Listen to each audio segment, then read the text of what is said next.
very good morning, children. How are you all? So today we come to the end of the lesson, which is the KABULIWALA. So we are going to see the last part of the lesson, that is KABULIWALA. The KABULIWALA, which is written by Rabindranath Tagore. We have seen that the marriage of Minnie is taking place, and Rahmat came to that particular spot and he wanted to meet the girl, but father said that it was an occasion and it's a celebration time in their home, and he said that it would not be that good if you meet her, so please go from here. So that really made him feel very sad. He just went out, and father, like little girl's father, wanted to call him back, and he himself came back and gave the box of raisins and said that please give it to the little girl.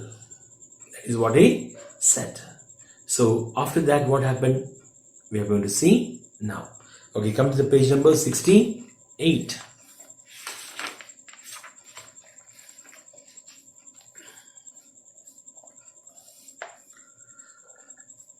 Standing close to me, he said, I brought these grapes and raisins for the little girl. I hope you don't mind giving them to her. So he stood close to the man, close to the little girl's father, and said, I have brought some dry grapes for my little friend, that is little girl. I hope you don't mind giving them to her. Please don't mind, and give all these grapes to her. That is what she said. And then I took the fruits from him. So what he did is, he took the fruits from him, from KABULIWALA. The little girl's father took the fruits from him, and then he just put his hand in his pocket, took some money, and was about to give to KABULIWALA. By the time he gave the money, what did he know?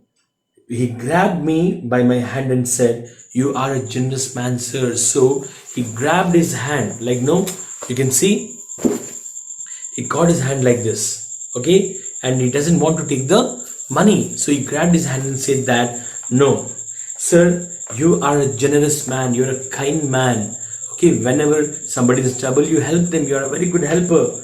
But I will never forget your kindness, sir. Sir, I will never forget your kindness. I'll always remember your kindness. You are so kind to me. But please, don't pay me for these fruits, sir. But don't pay all this money for my fruits, okay? Just as you have a daughter, right? You have a daughter. In the same way, I too have a daughter at my home. At my home, even I too have a daughter. It is remembering her face that I bring these gifts for your child. So you see, when I see your little girl, I remember my child who is in the Afghanistan. So when I see the little girl, she is also same age and all. When I see your daughter, I remember my little girl. And for that sake, I bring the gifts to her. I bring these raisins, nuts, apricots, whatever they are, I bring it to her. See, I don't come here for the business. I don't come here to take money from you. And that is the reason why he took the 50 pies from him and gave it back to me. It's not for business I come here. It's only to show my love towards her, because I feel that she's like my daughter, because I have a daughter of same age at my home. Whenever I see your daughter, I remember my daughter. With that, he just kept his hand in his pocket, which is close to his chest, and took out a covered piece of paper, a paper piece which is folded. And then he carefully, opened that, he spread that on the table. And the little girl's father, he looked what the paper is. So when he looked into that, there was a handprint of a little girl. And that too not with a stamp or something. That girl might have put this in a charcoal, that is black color, right? No, charcoal paste and all. She put a color, she put her hand on that, and then she kept on the paper. Okay, so it was smeared. She smeared her handprint on the paper.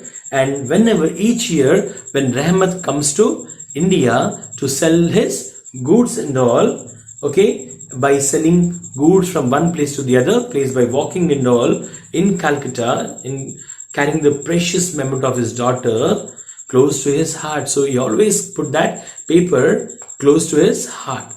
And that paper, that priceless memory always reminds him that his daughter is very much close to his heart. That is a handprint of his daughter. He always kept that paper near to his pocket, which is near to the heart. He always remembers her. That is like a memento to him. That is what he has brought in her memory. So always whenever he looks at the paper, he remembers the little girl.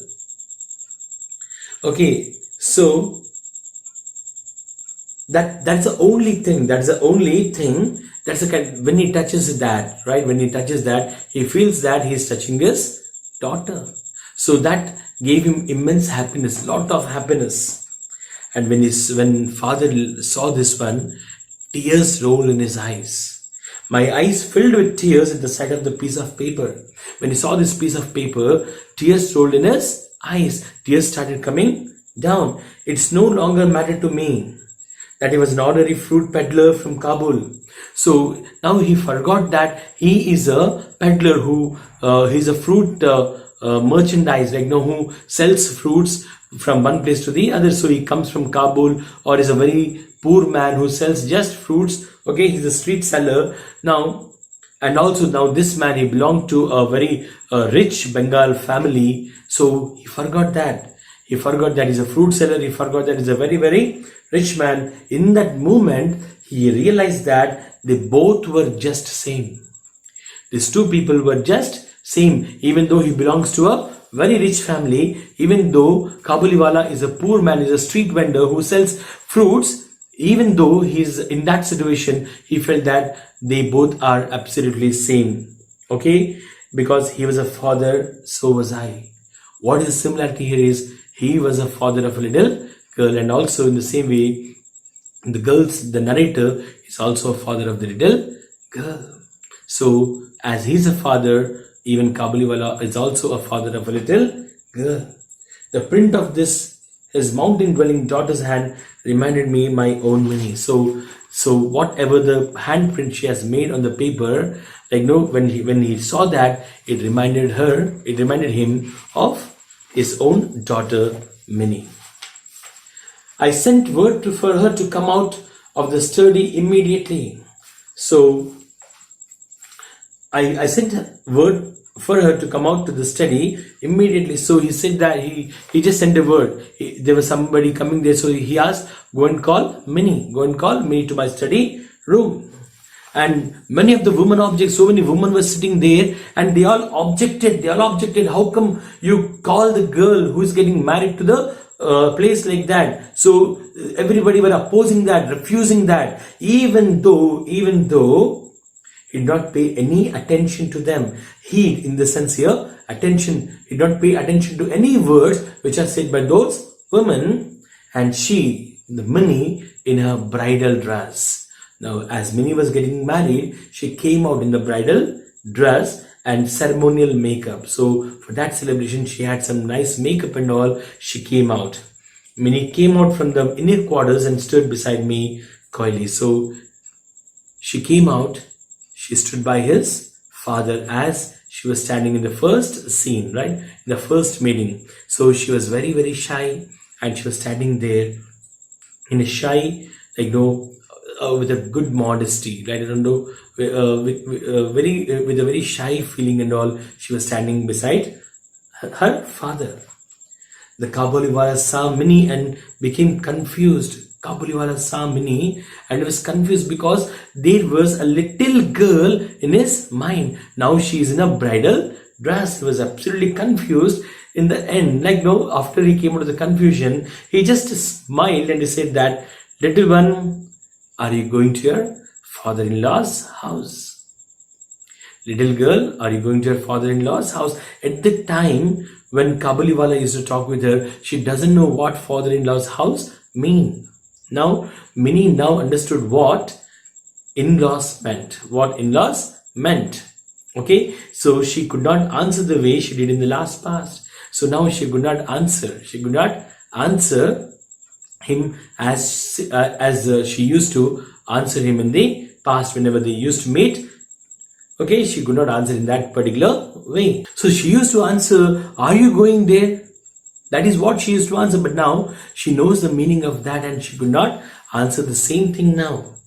Okay, because she understood what is in-laws means. So rather hearing the question from Rahmat, her face became red with shy. So now she started feeling very shy. Her face became completely red with embarrassment, with a kind of nervous feeling. I thought of a time they joked together earlier. Now narrator was thinking, oh my god, these are the two people who joked and laughed and chatted for hours together.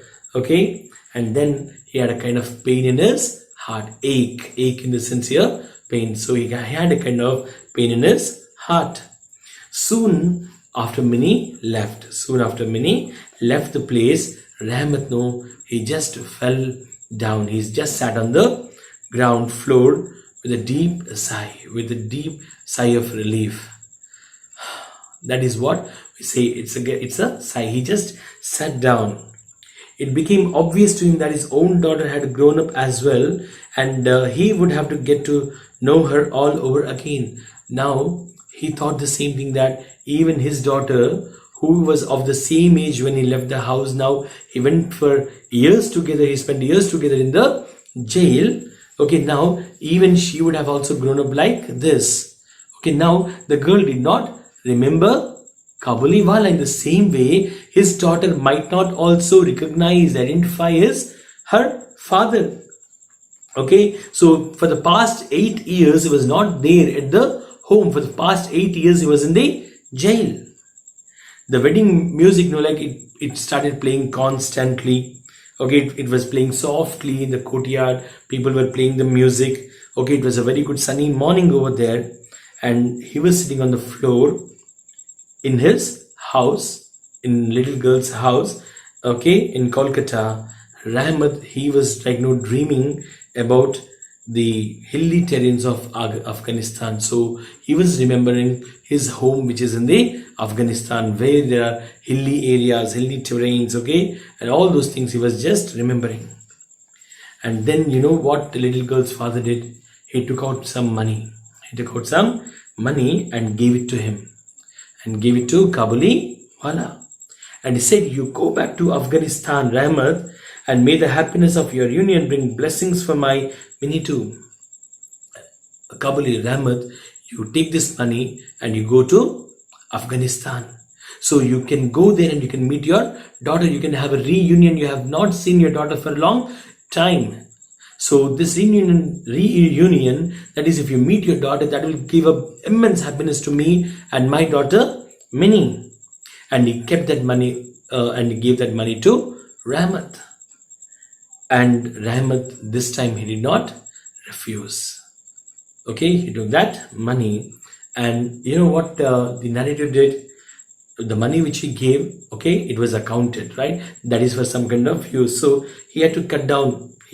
Some nice display effects. So there were no more there. So if those effects were there, if those decorative items were there, that would have made the house more beautiful. But now they were not there. That is eclipse. That is with some brilliant displays, brilliant effects which are used to be displayed. No, that are not there, right? Because that money he gifted to Rahmat. The lighting decoration was not as gorgeous as I wanted it to be. So even the decoration which is outside or inside, so it was not as beautiful as, gorgeous in the sense here, beautiful. So it was not as beautiful as he used to think that, okay, my house should look like this. So he had a vision like that. Now it's not like that. So, and even the band party also was cancelled. So there was a band party, even that band party was also cancelled, because what of the money he saved to give for all these things, to spend for all these things, he just gave that money to Kabuliwala. The women were really upset because there was no band, there was no proper decoration, the lights were not there, the display brightness was not there in the house and all. But there was happiness in the heart of the little girl's father, because he sacrificed his happiness so that he can see happiness in the little girl's father, that is Kabuliwala. He wanted to see happiness in the father of the other girl who is in the Afghanistan. So he wanted to see that happiness. So because he wanted them to get united once again, and he sacrificed his some of the things so that they can stay happy. So he may that will make definitely Kabuliwala really happy. So that is how the story ends here, and this story was written by Rabindranath Tagore, which is extracted from or adapted from Kabuliwala. So this is how we come to the end of the lesson. Okay, children, I hope you all understood the lesson. Okay, and also you enjoyed the lesson. So see you all. Have a great day. God bless.